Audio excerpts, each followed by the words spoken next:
এটা হলো মোহাম্মদপুরের বসিলার ব্রিজ।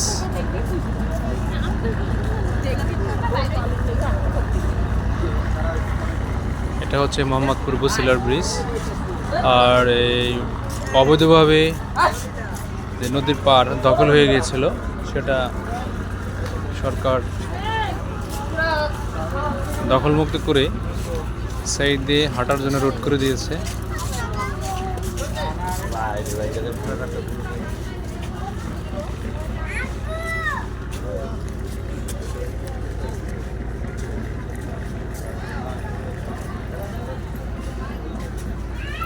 এই হচ্ছে পিলার।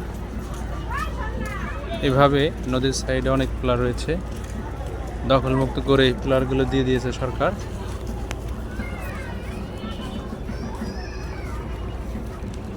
আর হাঁটার জন্য এরকম ব্যবস্থা করে দিয়েছে।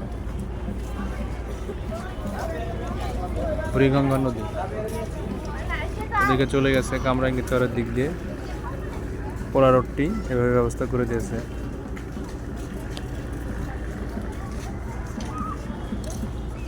ওই হচ্ছে ব্রিজ, বসিলার ব্রিজ। প্রতিদিন বিকালে এভাবে ব্যস্ত হয়ে যায় রোডটি।